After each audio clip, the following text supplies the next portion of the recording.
Allez, ce mois-ci, c'est parti pour une battle sur une comédie romantique. Avant tout, est-ce que ça va? Est-ce que tu as passé une bonne semaine? Et cette semaine, cap sur Love Actually, qui est un film qui est grave adoré dans la sphère des amoureux des comédies romantiques. Love Actually, c'est plusieurs histoires d'amour qui sont plus ou moins liées grâce à ses protagonistes. Et c'est un film sur l'amour sous toutes ses formes. Bonne, mauvaise, amoureuse, amicale ou filiale, qui débute à peine ou qui est formée depuis longtemps. Et c'est ça la force de Love Actually, c'est ce patchwork sur l'amour qui a fait que tant de gens ont adoré ce film. D'où la battle de ce mois-ci. La meilleure story selon toi dans ce film. Du coup, c'est parti pour la présentation de nos candidats de ce mois, dans l'ordre d'apparition des personnages. Alors, on commence par Billy Mack et Joe. Le film commence sur Billy Mack et son manager. Billy Mack, c'est une ancienne star qui est complètement has-been, qui essaye de revenir sur le devant de la scène en reprenant une de ses chansons en mode Noël. Billy Mack, c'est franchement le personnage le plus bizarre et le plus marrant du film. Il dit des trucs qu'il faut pas dire, il est bizarre et ce même dans sa gestuelle, et surtout, il rend ouf son pauvre manager qui a l'air d'être là depuis le début et qui a l'air de l'avoir accompagné contre vents et marées tout ce temps. Pendant tout le film, on le voit faire la promo de sa chanson pour qu'elle devienne le hit numéro 1 de Noël, même si c'est un peu beaucoup chaud parce que la chanson du groupe Blue, qui est son concurrent direct, elle a l'air d'avoir plus de succès que la chanson de Billy Mack. Et du coup, Billy va même promettre de chanter tout nu si sa chanson se place en première position. Ouais, le mec, il est prêt à tous les extrêmes pour pouvoir réussir. Et franchement, Blue, entre vous et moi, je me dis que vous auriez pu être plus poli et ne pas l'insulter gratuitement. Et quand Billy vous renvoie la monnaie de votre pièce, ça m'a fait bien rire. Quoi qu'il en soit, le vilain papy du rock'n'roll est le personnage que tu vois quand même assez souvent, et ce, même dans les trames des autres. Et contre toute attente, le clip de Billy se place en première position, et le soir même, il va lâcher son pauvre manager pour aller faire la fête chez Elton John. Mais à la fin, oh là là, c'est trop mignon. Billy va venir faire la surprise de visiter Joe, et il va faire un speech et il va s'ouvrir un peu. Et il va lui faire une de ses déclarations d'amour.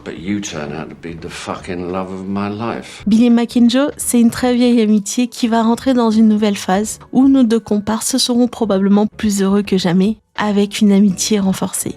Et oui, pour la petite story à la fin, Billy Mack va tenir parole et il va finir à poil dans une émission de télé. Jamie et Aurélia. Alors, Jamie se barre à Marseille parce que sa meuf l'a trompé avec son frère. Déjà, Burke. Et ensuite, mais wesh, meuf, comment tu oses tromper Colin Firth? Il te manque les 3/4 des neurones ou c'est comment? Bref, il a décidé de dégager au lieu de dégager ses 2 déchets et il va venir écrire un roman dans un beau coin de notre pays. Aurélia, la femme de ménage qui va l'assister et tous les deux commencent à être attirés l'un vers l'autre. Alors bien sûr, tu as une attirance sexuelle qui se voit direct quand elle se déshabille pour aller récupérer les feuilles qui se sont décidées de se poser sur le lac au lieu de faire quelques mètres en plus et aller se poser dans l'herbe pour faciliter la vie des gens. Genre là-bas, c'est juste quelques mètres en plus. Bref, Jamie va la mater un peu avant de criser parce qu'elle saute dans le lac froid. Et il y a plusieurs trucs qui vont rendre ce couple trop mignon. Ces deux-là sont clairement sur la même longueur d'onde, même s'ils ne parlent pas la même langue.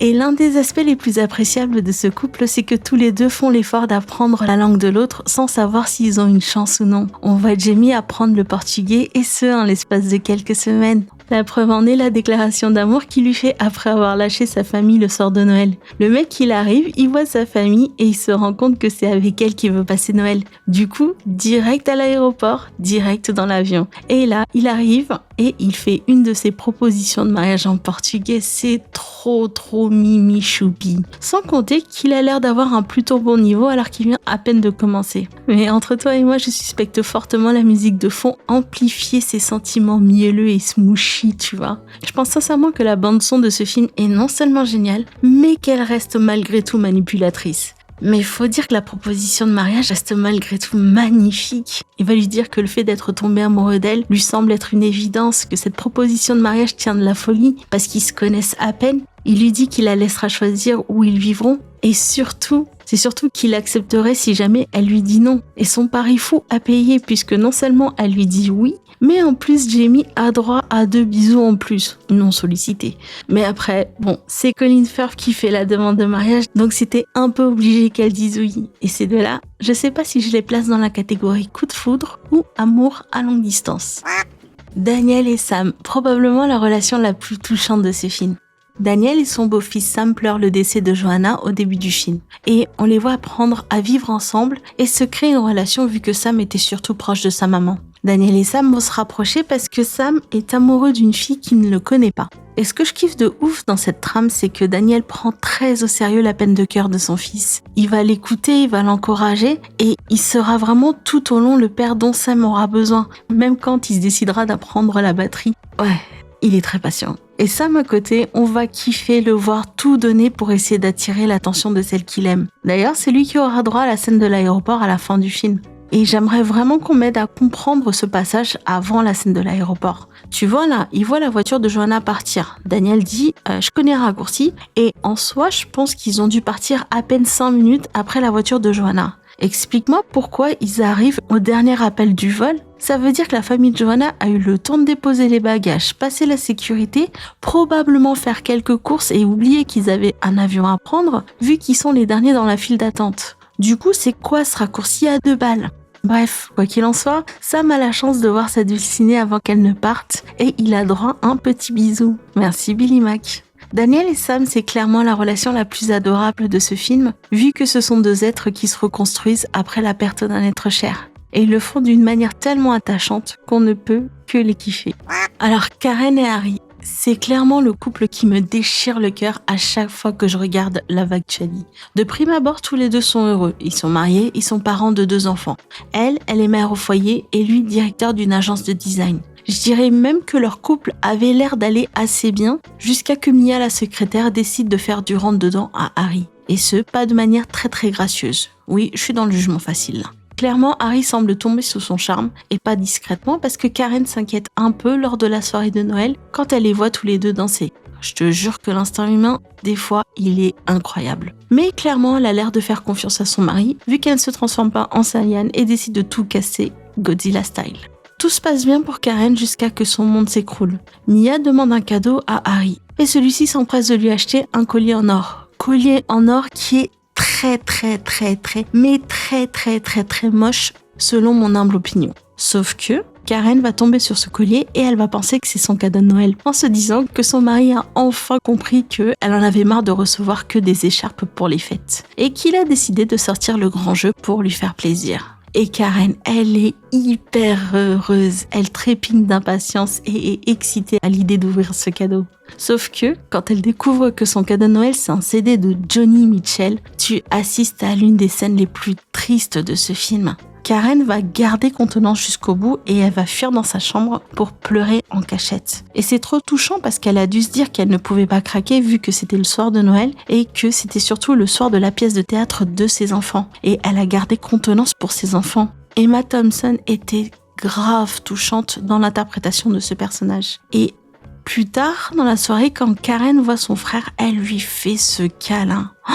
Je te jure que jusqu'à ce jour, à chaque fois que je revois cette scène en particulier, j'ai vraiment l'impression de voir une personne qui est en train de se noyer et qui voit une bouée apparaître par miracle. Karen, à ce moment, est dans la tourmente et quand elle voit son frère, elle le serre très fort, comme une sorte d'appel à l'aide, chose que David semble se rendre compte que très légèrement vu qu'il lui demande si ça va. Alors en anglais, il lui dit en premier « How are you ?» Et puis après, il comprend qu'il y a quelque chose qui va pas parce qu'à ce moment-là, il va lui dire « Are you alright ?» Et je sais pas pourquoi ça reste quand même l'un des moments qui m'a le plus marqué dans Love Actually. Bref, Karen ne perd pas de temps et elle va confronter directement Harry en lui demandant ce que ce style de cadeau peut avoir comme signification. Et là, Harry se rend compte de l'étendue de sa connerie et son visage passe par une multitude d'émotions.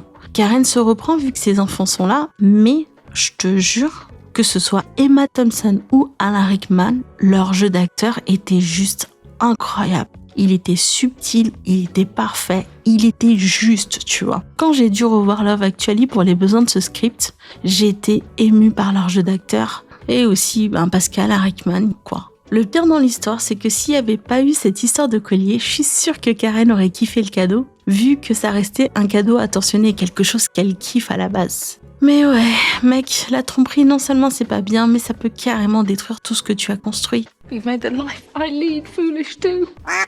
Alors Colin est la fille américaine. Colin, franchement, c'est que des barres. Le mec, il a juste qu'une seule envie, avoir une petite copine. Sauf que personne ne le calcule à Londres. Du coup, il se lance un pari un peu beaucoup fou. Aller aux États-Unis parce que là-bas, il deviendra instantanément attirant et que les filles se jetteront sur lui. Ouais, ça pue le plan foireux à 10 000 lieues. Et c'est pas son meilleur pote qui va me contredire. I think it's crap, Colin. Et le pire, c'est l'étape suivante de son plan. Quand il jette son dévolu sur sa destination. Milwaukee, mais Milwaukee, wesh, il y a 500 000 habitants dedans. J'ai jamais compris pourquoi il a choisi cette destination en particulier. Mais vu le personnage, ça reste logique. Colin, c'est un mec avec un charme qui est aux antipodes des beautés standards. Mais son personnage a cette naïveté et croit dur comme du fer qu'il a du charme et qui n'est juste pas dans le bon pays. Et c'est peut-être pour ça que son personnage a ce côté plutôt attachant. Il est gauche, tête brûlée, ne sait clairement pas draguer, mais il a une sacrée confiance en lui et est très déterminé. Et il va jusqu'au bout de ses idées, quoi. Et quand il arrive à Milwaukee, il réussit à draguer 3 meufs d'un coup. Waouh! Je te jure que j'ai l'impression que ce mec, c'est le genre de mec à acheter des bitcoins en 2009 parce que c'était rigolo et devenir milliardaire du jour au lendemain. Donc ouais, clairement le plus accompli de tous, vu qu'il savait ce qu'il voulait et qu'il a clairement obtenu ce qu'il voulait. Et en plus, il ramène une meuf pour son pote qui n'a jamais cru en lui. Plutôt bon genre ce garçon. John, mais en vrai c'est Jack et juste Judy. Ah, mon couple chouchou. Ah non, franchement ces deux-là, ils tiennent une place particulière dans mon classement de couples préférés. Jack et Judy, ce sont des doubleurs professionnels qui se rencontrent sur le plateau d'un tournage. Alors, a priori, c'est pas forcément pour un film d'adulte, mais je dirais que c'est un film avec un bon budget, vu que là, ils sont juste là pour le réglage des lumières, histoire de ne pas faire perdre de temps aux acteurs. D'ailleurs, Jack était la doublure de Brad Pitt sur le tournage de 7 ans de Tibet. Donc je crois que c'est un film d'adulte, mais pas que, genre Hide Wide Shut. Bref, ces deux-là ont une rencontre assez particulière vu qu'ils apprennent à se connaître tout en étant à poil. Et ils profitent de leur boulot pour parler de tout et de rien. Mais les petites attentions de Jack sont trop craquantes. Le fait qu'il se frotte les mains pour les réchauffer avant de les poser sur sa poitrine, ou lui demander sa permission avant de lui mettre la main dessus. Ce décalage entre leur job et leur process de flirt est super marrant. Et en plus, si tu rajoutes les interventions de Tony, ça rend la situation complètement ubuesque. Ils parlent de politique et même du trafic alors qu'ils sont en train de mimer un acte sexuel. Et tout ça, ça désexualise complètement leur interaction. Tu ne sens aucune tension sexuelle, aucune alchimie muy caliente, juste deux personnages qui conversent et qui ont clairement l'air d'apprécier la compagnie de l'autre. Et c'est vraiment tout ça qui rend leur histoire super adorable et super charmante. Sans compter le petit saut qu'il fait quand ils se quittent. Trop mignon.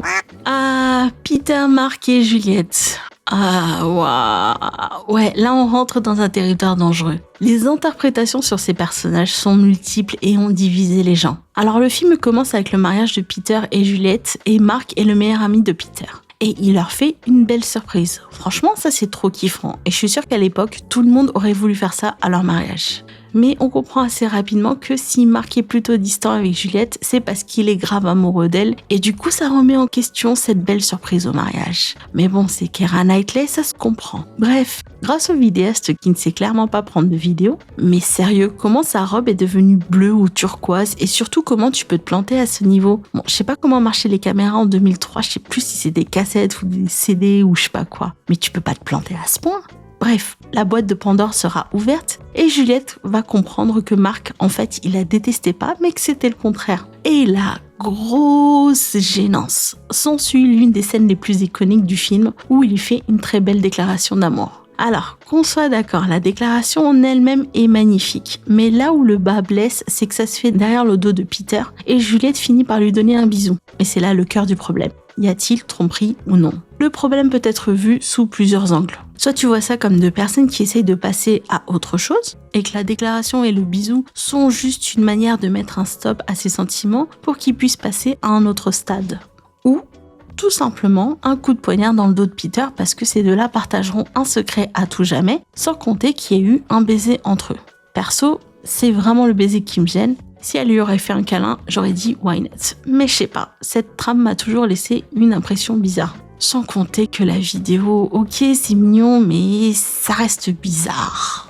David et Nathalie. Ah, le Premier ministre qui a un coup de foudre pour la secrétaire. David vient d'être fraîchement élu en tant que Premier ministre et rencontre Nathalie et tombe instantanément sous son charme. Déjà parce que c'est son type de femme et Nathalie est très honnête dans ses propos et cette candeur va lui sembler attirante. Bref, t'as un petit flirt entre les deux, mais le highlight de cette trame, c'est quand David se met à danser dans son logement de fonction. Quasiment 1 minute de bonheur et franchement, à chaque fois que je vois cette scène, je suis en kiff total. David aussi clairement parce qu'il danse avec délectation dans chaque pièce de la maison, avec des pas différents s'il vous plaît, et il se fait griller et fait la transition la plus clean que j'ai pu voir. Le flegme britannique dans toute sa splendeur. Bref, à la suite d'un micmac qui demande à ce que Nathalie soit affectée dans un autre service. Nathalie se lance la première et lui écrit une jolie déclaration d'amour, et lui et son chauffeur se retrouvent à chercher une aiguille dans une botte de foin. Une fois qu'ils se retrouvent, ils s'expliquent, se disent qu'ils doivent garder leur relation en secret, et là, paf, ils s'embrassent sur All I Want for Christmas, et là, ils se font griller.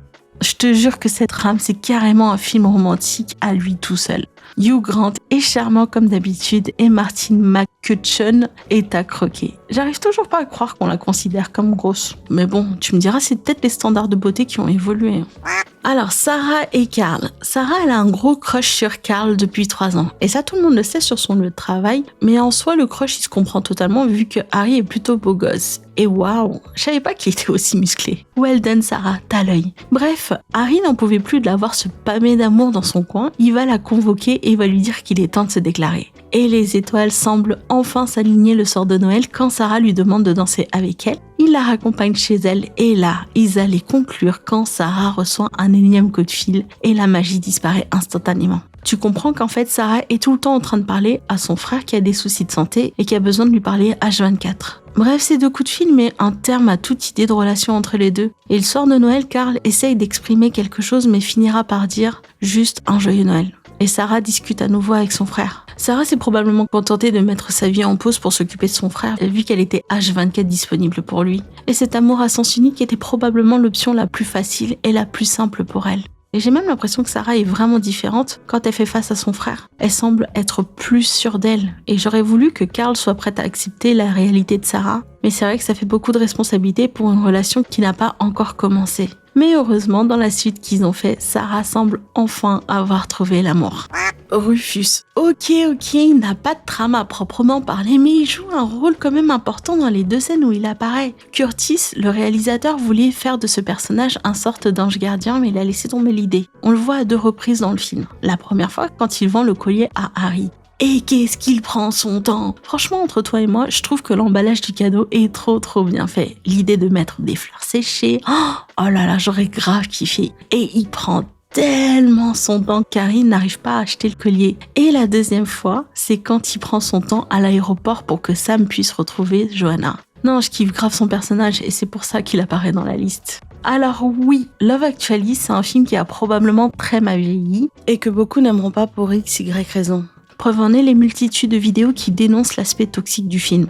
Mais perso, Love Actually, même si c'est pas ma comédie romantique préférée, il y a franchement pas mal de passages qui me font encore chaud au cœur. Mais bon, ça c'est parce que c'est grave mielleux et niais et gnangnan et tout ce que tu veux quoi. Oui, je suis une éternelle romantique et je suis toujours heureuse de voir des gens heureux. Et de toute façon, si on commence à regarder la toxicité des comédies romantiques, je pense qu'on n'est pas sorti de l'auberge. L'intro du film reste quand même mon passage préféré, avec la voix off d'Hugh Grant qui va te parler d'amour et que c'est présent partout et tout ça.